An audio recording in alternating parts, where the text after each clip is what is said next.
ಇನ್ನು ಈ ವಿಚಾರಕ್ಕೆ ಸಂಬಂಧಪಟ್ಟಂತೆ ಗೃಹ ಸಚಿವ ಪರಮೇಶ್ವರ್ ಅವರು ಕೂಡ ಮಾತನಾಡಿದ್ದಾರೆ. ಪಾಟೀಲ್ರು ಯಾವ ಅರ್ಥದಲ್ಲಿ ಹೇಳಿದ್ದಾರೆ ಅಂತ ಗೊತ್ತಿಲ್ಲ, ಅವ್ರು ನೇರವಾಗಿ ಹೇಳಿಲ್ಲ, ಇಲ್ಲ ಸುಳ್ಳು, ನೇರವಾಗಿ ಹೇಳಿದ್ದಾರೆ. ಅವರು ಅದು ಅವರದ್ದೇ ಧ್ವನಿ ಆದರೆ ನೇರವಾಗಿ ಹೇಳಿದ್ದಾರೆ. ಯಾರು ಲಂಚ ಕೇಳಿದ್ದಾರೆ ಅಂತ ದೂರು ಕೊಡಲಿ, ಕ್ರಮ ತಗೋತಾರೆ ಅಂತ ಮಾತನಾಡಿದ್ದಾರೆ.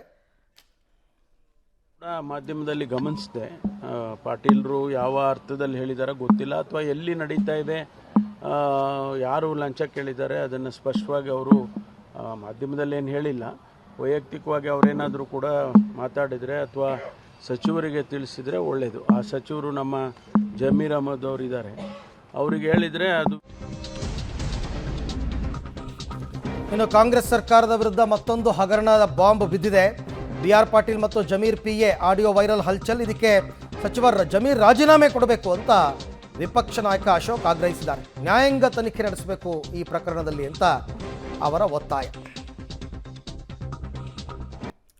ಸೊ ನೋಡ್ತಾ ಇದ್ದೀರಾ ದೃಶ್ಯದಲ್ಲಿ, ಕಾಂಗ್ರೆಸ್ ಸರ್ಕಾರದಲ್ಲಿ ಕರ್ನಾಟಕ ಭ್ರಷ್ಟಾಚಾರದಲ್ಲಿ ನಂಬರ್ 1 ಆಗಿದೆ ಅಂತ ಮುಖ್ಯಮಂತ್ರಿಗಳ ಆರ್ಥಿಕ ಸಲಹೆಗಾರ ಕಾಂಗ್ರೆಸ್ ಶಾಸಕ ಬಸವರಾಜ ರಾಯರೆಡ್ಡಿ ಅವರು ಹೇಳಿದ್ದ ಹೇಳಿಕೆಗೆ ಪುಷ್ಟಿ ನೀಡುವಂತೆ BR ಪಾಟೀಲ್ರು ಕೂಡ ಗಂಭೀರ ಆರೋಪ ಮಾಡಿದ್ದಾರೆ.